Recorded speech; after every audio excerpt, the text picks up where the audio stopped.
अष्टमी का व्रत कृष्ण जन्माष्टमी। भगवान श्री सदाशिव ने संत कुमार से कहा, श्रवण मास के कृष्ण पक्ष की अष्टमी के दिन वृष के चंद्रमा में आधी रात के समय इस योग के आने पर देवकी ने वासुदेव पुत्र भगवान श्री कृष्ण जी को जन्म दिया था। वैसे ही सिंह राशि के सूर्य आने पर महोत्सव करना चाहिए और पहले सप्तमी के दिन दातुन आदि करके भोजन करना चाहिए। रात को जितेंद्रिय होकर सो जाना चाहिए और प्रातःकाल उपवास का संकल्प करना चाहिए। केवल उपवास से ही श्री कृष्ण जन्माष्टमी का पवित्र दिन बिताना चाहिए। ऐसा करने से मनुष्य के 7 जन्मों के पापों से छुटकारा मिल जाता है और पापों से छुटकारा पाकर गणों सहित जो वास है उसी उपवास कहते हैं, उसे ही उपवास कहते हैं। स्विच बंद कर दो, वो वाला स्विच बंद कर दो।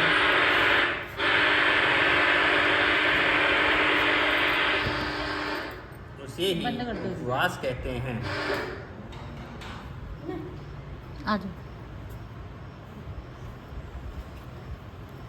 गणों से सही जो वास है उसे उपवास कहते हैं। अष्टमी के दिन मनुष्य को चाहिए कि तिलों के साथ पवित्र नदी में स्नान करें और शोभन स्थान में देवकी की सूतिका घर को बनाकर उसे विभिन्न प्रकार के फूलों से सजाकर वहाँ पर कलश रखकर उसको फूलों से सजाना चाहिए और पुष्प, दीपमाला, चंदन, अगरू तथा धूप देकर वहाँ पर गोकुल का श्री कृष्ण चरित्र लिखना चाहिए और वाद नृत्य सहित भगवान श्री कृष्ण चंद्र की जी का कीर्तन करना चाहिए और दीवार के ठीक बीच भाग में षष्ठी देवी सहित भगवान श्री कृष्ण चंद्र जी महाराज की मूर्ति रखनी चाहिए और यह मूर्ति सोना, चांदी, तांबा, पीतल, मिट्टी, लकड़ी अथवा मणि की बनी होनी चाहिए। उस पर सुंदर ढंग से रंग रोगन किया होना चाहिए और सर्व लक्षण युक्त वाली ऐसी प्रतिमा को सैया पर रखकर प्रस्तुता देवकी की मूर्ति रखनी चाहिए। फिर सैया पर सोते हुए यशोदा का स्तन पीते हुए बालकृष्ण को अंकित करना चाहिए और प्रसूत बालिका को लिखकर बालकृष्ण के पास हाथ जोड़े खड़े हुए देवता, यक्ष, विधातर आदि को अंकित करना चाहिए और वहीं पर तलबधारी वासुदेव को अंकित करना चाहिए और वासुदेव में कश्यप, देवकी में अदिति और बलदेव में शेषनाग की भावना करनी चाहिए। नंद,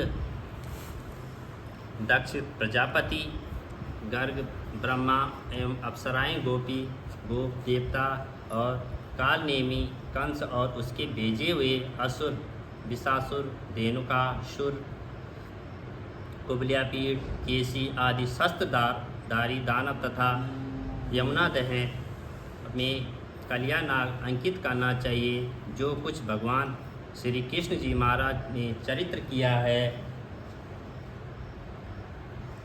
उसे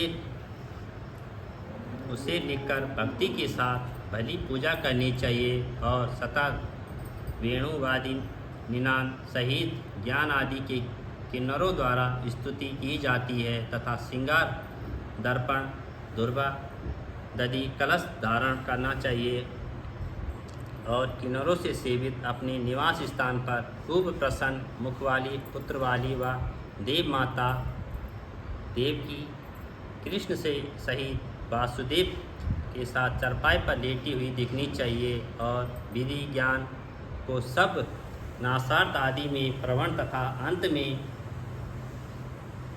नमा जोड़कर चतुर्थन युक्त अलग अलग नाम कीर्तन की पूजा करनी चाहिए और देवकी, वासुदेव, बलदेव, नंद और यशोदा की अलग अलग पूजा करनी चाहिए।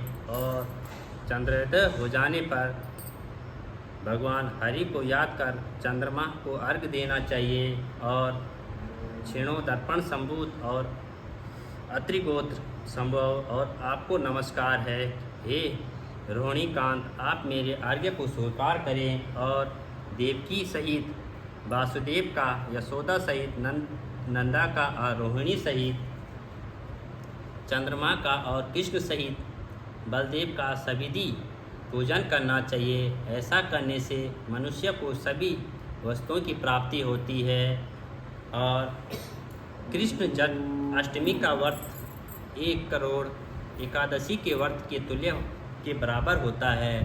इस तरह रात को पूजा करके नवमी को प्रातःकाल देवी भगवती विंध्यसायिनी का कृष्ण तुल्य महोत्सव करना चाहिए और भक्ति सहित ब्राह्मणों को भोजन करवाना चाहिए और अभिष्ट गौ धन आदि का दान करना चाहिए और कहना चाहिए भगवान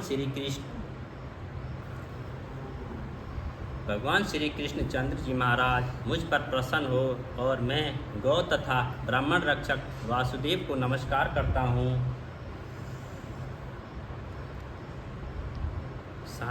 शांति हो तथा कल्याण हो, इस तरह कहकर विसर्जित करना चाहिए तथा सगे संबंधियों सहित स्वयं मौन होकर भोजन करना चाहिए। जो देवी तथा भगवान श्री कृष्णचंद्र जी के महाराज का प्रतिवर्ष महोत्सव करता है, वह उपयुक्त फल प्राप्त करता है तथा फल प्राप्त करने के साथ साथ आरोग्य तथा अतुलनीय सौभाग्य भी प्राप्त करता है।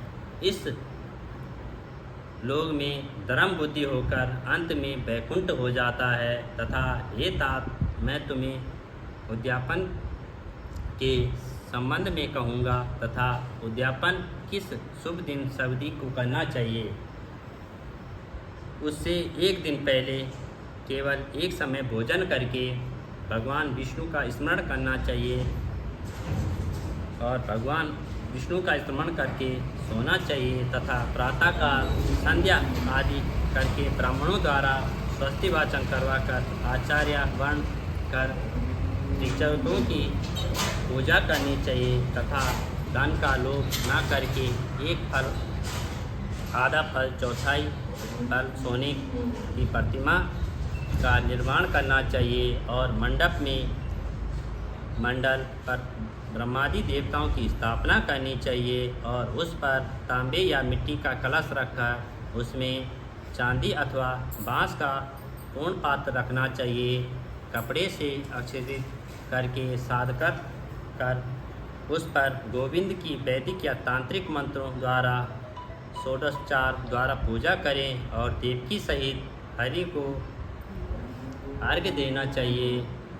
शंख में शुद्ध जल, फूल, फल तथा चंदन रखकर नारिकेल फल और युक्त फल भूमि पर अपने घुटने टेककर कहना चाहिए कि हे हरे, आपका अवतार कंसवर्धन तथा भूभार दूरीकरणार्थ और कौरवों के नाशार्थ तथा दैत्यों के विनाशार्थ हुआ है तथा देवकी सहित मेरे इस अर्घ्य को स्वीकार करें। और पूर्वोक्त विधि के अनुसार साधक को चंद्रमा के लिए अर्घ्य देना चाहिए तथा जगन्नाथ, देवकी नंदन प्रभु वासुदेव और अनंत आपको नमस्कार करते हैं तथा आप भावसागर से मेरी रक्षा करें।